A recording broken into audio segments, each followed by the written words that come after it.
Hello, this is Robert Craig from GYDA Initiative. I'm delighted today to be able to host a Facebook Live with Delith Parsons. Delith is going to talk about client servicing, which we all know is that kind of nitty-gritty. Do we need it? Don't we need it? Yes, we do need it. It's one of the subjects yesterday at Google was about how on earth do we look after clients when it's a cost. So, Dallas, over to you. Could you just start off by introducing yourself? What right do you have to talk to us about client servicing? What do you do? And then we'll spend the next sort of 20, 25 minutes batting back and forth. So go for it. Sure, thank you. So I'm Del Parsons. I've had a 20-year career working at agencies big and small with clients ranging from people like Nespresso, L'Oreal, Coca-Cola. Everybody's got a Coca-Cola, I think, in their portfolio of clients that they've worked with. And also working with business owners who have outsourced for the first time. So that's a very, very different relationship to manage than dealing with a big blue chip corporate client who obviously have big marketing teams and big marketing budgets. So I set my business up 2.5 years ago to support that client servicing function for digital and creative agencies. Why digital and creative agencies when you could have done so many other stuff? You could have done food and beverage. You could have done all sorts of stuff. I could, but I think that's where I knew, that's where my heart lies, working with agencies. It's such a dynamic sector and I love it. Whereas some of the other sectors that you've mentioned doesn't necessarily float my boat. And also the exposure that you have working in an agency across multiple sectors is just brilliant. So I didn't want to necessarily pigeonhole myself into one sector. Okay. So it kind of feels, I mean, I originally came from a restaurant background. So restaurant background is really straightforward. It doesn't matter whether people are killing each other in the kitchen. As long as front of house, it's hello, good afternoon, how are you? Take your seat. Would you like a glass of wine? Here's a menu. It's pretty simple. It's quite simple to keep the client happy. And of course, you're almost in real time, so you can actually see what's going on. So why is client services such a thorny issue for agencies? What's going on that it's so much different? I mean, I'm asking the dumb question, but it's so much different. Yeah, and I think you know, you've in that position as an account manager or a client services manager where you're kind of everything to everybody. So you're damned if you do and you're damned if you don't, really, as an account manager, because you're the face of the client internally to all those teams that are delivering the work for the client, but you're also the face of the agency externally to the client. So it's having to balance those multiple relationships that are there and balancing all of those requirements, both of the agency and of the client. So it's that balancing act that's really difficult. And when that's involving people, that is really, really challenging. So isn't that why people just end up saying, hey, it's just too confusing and too conflicting, and some people are really good techs with the pointy heads and talking techs, and some people are really good people. So let's just split it out and we'll just have a client services director who just does the outward facing stuff. And we'll have account managers who run the accounts. Isn't that the logical conclusion for you? I guess so, but sometimes that's challenging in smaller agencies where the client servicing function is distributed across the delivery function. So I deal with some agencies now who manage that relationship at the cold face, if you like. So the developers are talking directly to clients, the graphic designers are speaking directly to clients, and that in itself can have some challenges that are different to having a dedicated team of client servicing managers. Okay, so it sounds like reading between the lines that there's not a one size fits all that says. So this is your. I mean, I'm just picking around. Sort of, you're not saying. And when you get to 15 people and you've got 2 hubs of 6 and 6 each, that is the time that you bring in your client services manager. Is there a formula? Is there a common thread to how people go through this? I think if you can have some focus on client servicing at the very beginning of your agency, that's fundamental. And setting those processes and the expectations with clients as to how you work, they can expect by working with you, how you work with them, what point of contact there is, how they escalate things. As long as you're clear, whether that's being done by a delivery person within the agency or by a dedicated account manager, it depends on the volume of work and the size of your agency as to whether or not you have a dedicated team. But having that focus on managing the relationship proactively is critical, whatever size your agency business. So can you just kind of give us, I don't know, put you on the spot, but can you kind of give us an example of how your intervention, I guess that's the word we use, how it actually improve things and sort things out for the agency and for the client? So some of the things that I've come across, both when I was employed within an agency and also with the clients that I work with now, are challenges around explaining things to a client. So for example, on a digital integration project, some of that techie talk can be a bit overwhelming for a client who is, very focused on marketing, very branded focused. They don't understand the language that those developers talk. And the value in the client servicing is being able to translate that into something that the client understands and makes it relevant for that client. So I think that is a huge benefit in terms of being able to manage those relationships and be able to communicate in a way that the client understands. But I mean, so I wrote many years ago, I wrote a book called Customer is King. So I'm totally customer focused and totally customer centered, and it drives me bonkers when agencies talk about all the problems they're having, but they don't actually think about what it is the client wants. And you have developers who want to make the perfect product when the client only wants something that's 80% there. We know all this stuff because that's who these people are, and that's how they behave, and that's what they do. The focus of the role is different, isn't it? So if you're a developer or a graphic designer, your focus is on getting that job done. Your focus isn't necessarily about looking after the client, about growing that account organically, about how commercial that relationship is. It's about doing the task and getting the job done that's in front of you. So what you're advocating is leaving the techies alone to do their techie stuff, and having outward-facing people who do outward-facing stuff, or are you saying that we can train the techies to lift their heads up out of their laptops and talk to the customer? I think it's a bit of both, and it comes down to the skill set that those people have. If you're interacting with a client, you need to have a good understanding of that client's world, if you like, in the same way as the client needs to be able to be understanding of the challenges and the structure to which the agency works. And that's the key thing, isn't it? It's about that education and about making sure that they both understand each other's worlds and what the expectations are on each other. Yeah, I mean, I have this, anyone who's seen me live will know I have this thing where I have the juggling balls, and I have the finance, marketing, sales, customer facing, operations. And we've done the scores with probably nearly 40,000 companies, probably nearly 10, 15,000 agencies. So if you give yourself a score out of 10, where 10's a high score, 0's a low score for your financial performance, marketing performance, operations performance. Well, nearly every time. Finance, 6. It's pretty good, could be better, could be worse. Let's just flip over to operations. Operations, 8. We are awesome. Look at us. There's nothing we can do better. We go to all the conferences. We've read all the books. We are so good at what we do.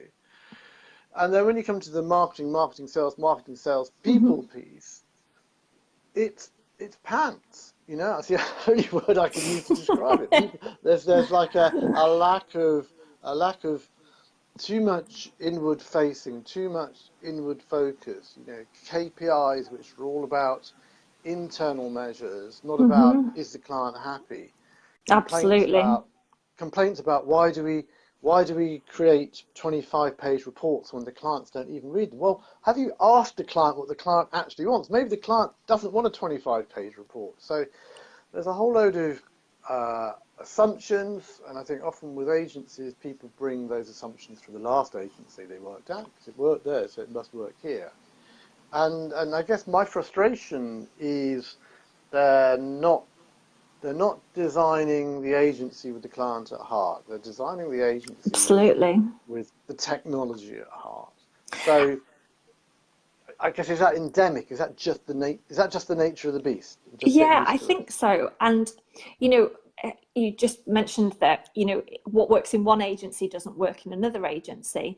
But even at a more granular level than that, what works for one client doesn't necessarily work for another client.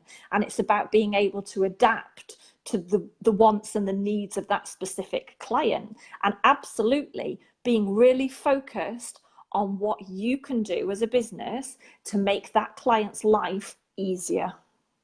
And that's what it comes down to, is that clients will outsource work to agencies because they're specialists and they're experts. It's about making that client's life far easier than it is without you being there. So those challenges are absolutely common across the board from what I see and where I've worked before. So how do you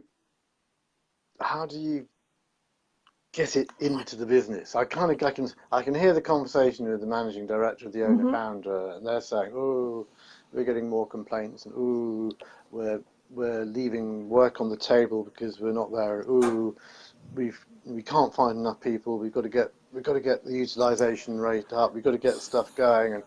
And nobody's mentioned the customer again. No, So so absolutely.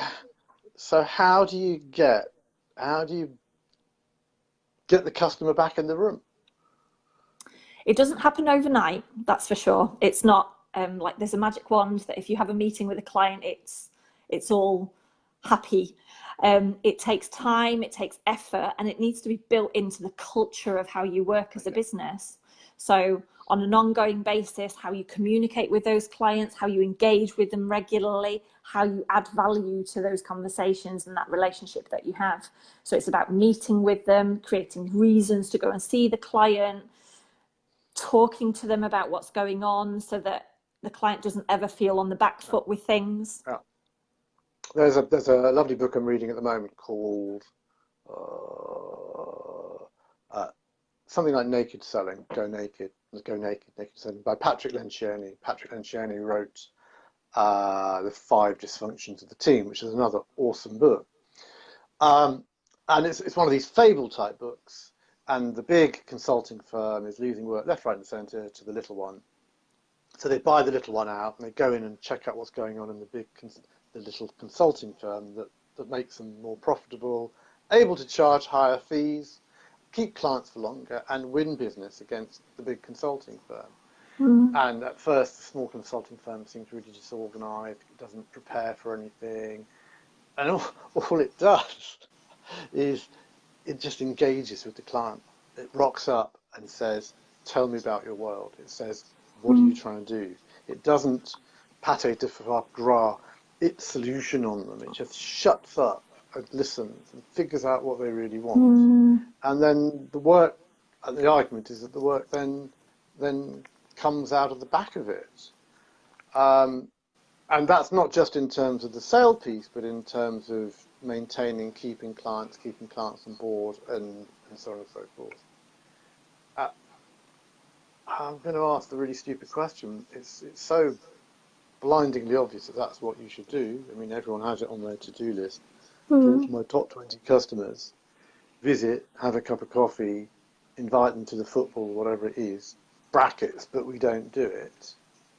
So, so, so why don't we do it?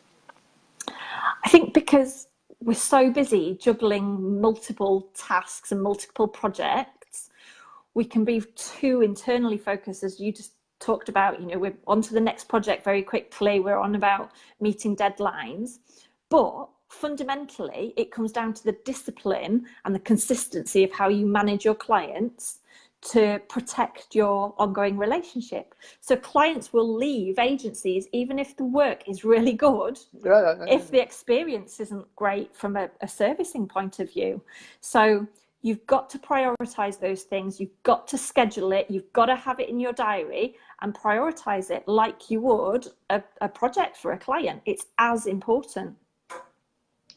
Even though there's clearly a cost attached to it, is there evidence, is there research to say that by reducing your utilization, but creating better relationships, that you get an increased profitability?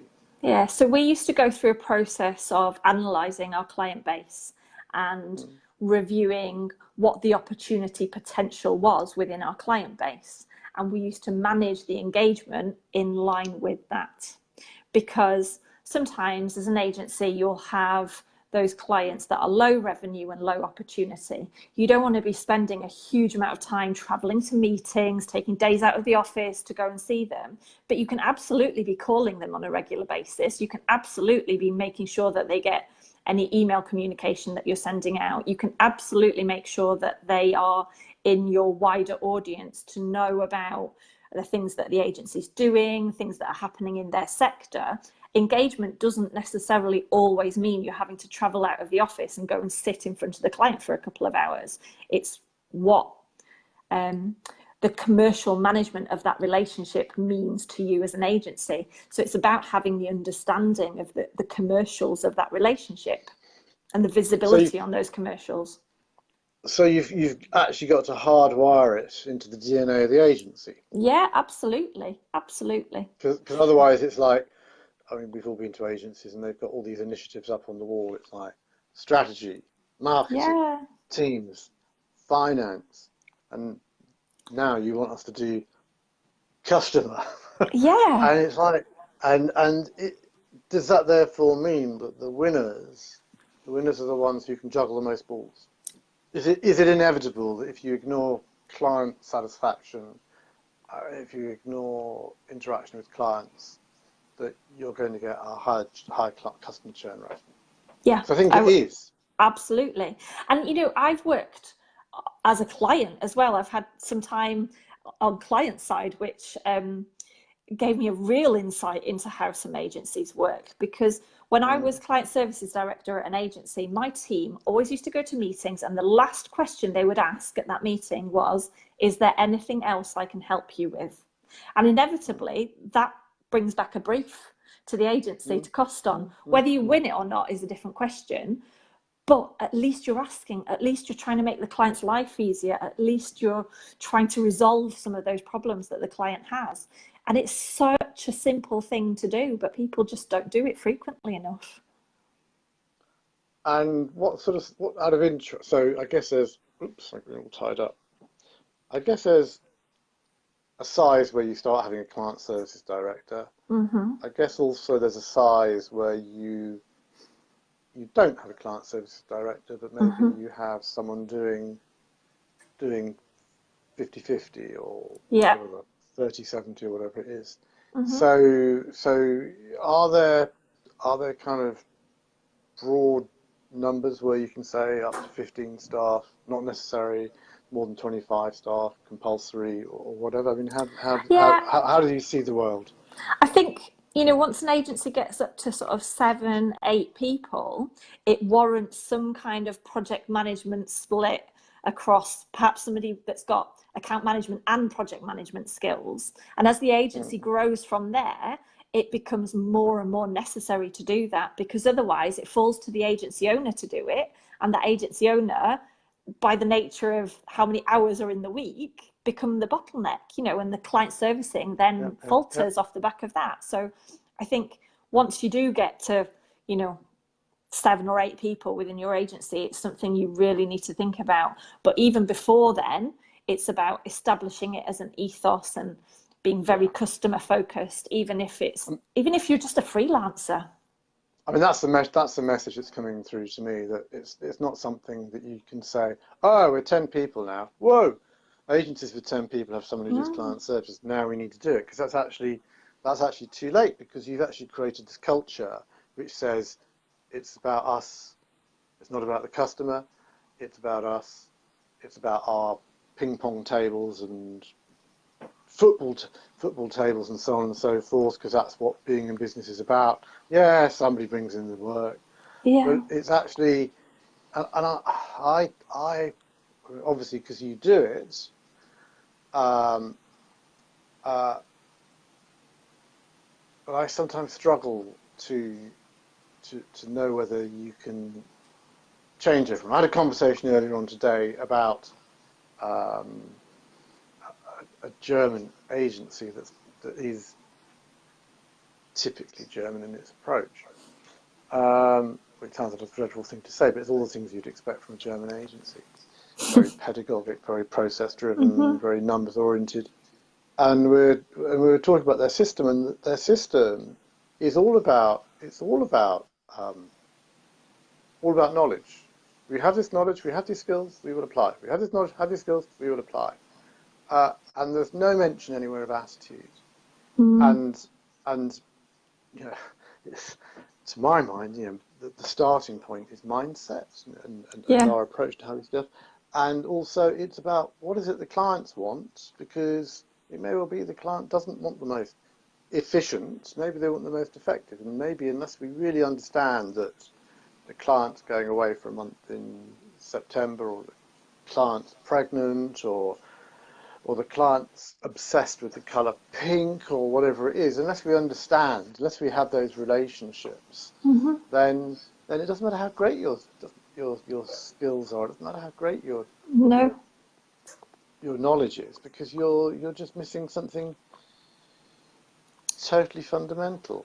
Which I, brings me beautifully, actually, to another conversation I had. Sorry, about really high performing agencies, which are awesome at the technology and the system of the press, but they're really high performers, and this is mapped out on a league table according to profitability and utilization, was actually client engagement.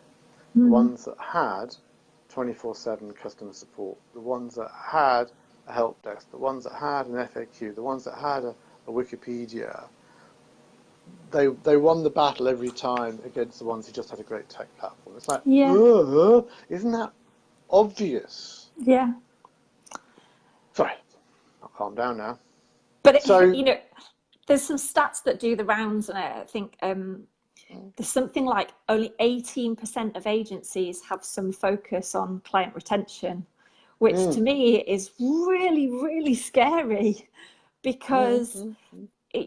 you're putting your business and your agency at risk at that point Yep, if you have no yep. strategy in terms of client retention and client engagement.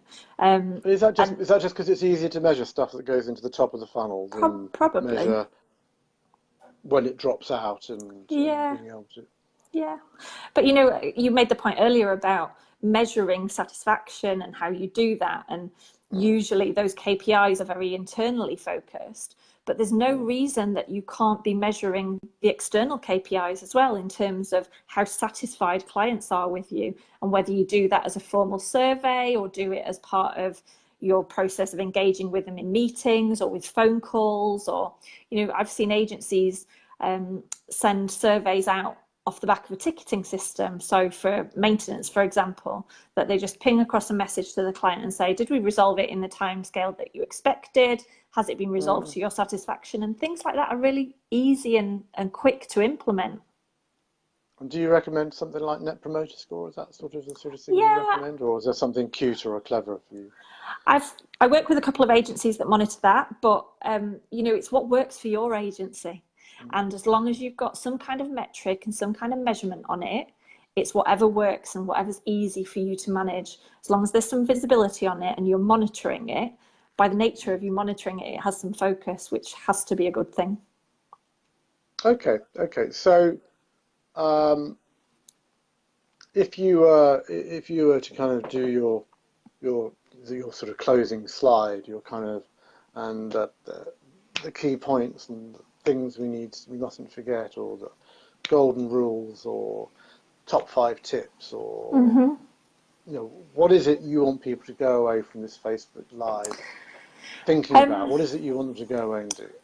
so if you think about existing clients, 80% of your future profits are likely to come from 20% of your existing customers, the good old Pareto's kind of law on things. It makes absolute sense for you to do that. How much more of your services can you sell to your existing clients? Again, it's a great opportunity for you to grow your business, increase revenue, increase profitability by selling more of your stuff to your existing clients. But unless you understand what those challenges are, what the problems are that those clients have, you won't be able to sell those additional services into a client. And having a focus and having that external focus on managing those relationships proactively, so it becomes a commercial relationship, not just about jumping when the client says jump, it's of benefit to your agency and it will help you grow successfully and profitably. Lovely. Very, very good. Very good. Very good. And it's just so much food for thought, almost more about why people don't do it than what they do. And it feels like it should be obvious, but we all just get dragged down with deadlines. I do totally get that. So how do we get hold of you? If you want to talk to you more, if you want to find out more about what you do, read about you, where do we go? Yeah, so my website is www.thisisplenary.co.uk. I'll pop a link in the comments under this video. Brilliant. That'd be great. And I'm also on LinkedIn, so you can find me quite easily on there. So yeah, all my contact details will be on those two places, on those two platforms. Brilliant. It's been a real pleasure talking to you. Originally wanted to invite you because on the GYDA Initiative Facebook group, you're the voice of common sense that comes through. If someone puts something up, oh, she sorted it out already. I don't need to answer it. Okay, so just a quick recap for people. If you want to contact me, it's GYDA Initiative. GYDA is Grow Your Digital Agency. He steps back, and there is that arrow that's been pointing in my head all day. So GYDAinitiative.com. Go to the Facebook group if you prefer. We'll leave the details down. Thank you so much for your time. Thank you so much for sharing and giving us an insight and one that's slightly, I think, for people who watch and people who listen, they're going to be going, oh, she was actually talking about me. And although I put on a brave face, I know she was actually talking about me, and I really need to do something about it. So thanks a lot. Do contact Delith if you want to find out more about what she does. And thank you once again for being on Facebook Live. Bit of a rocky start. We started late, technology, but we got there, which is the main thing. So we did. So thanks once again, and I'll see you online. Okay, take care, everyone. Bye-bye. Bye. Bye.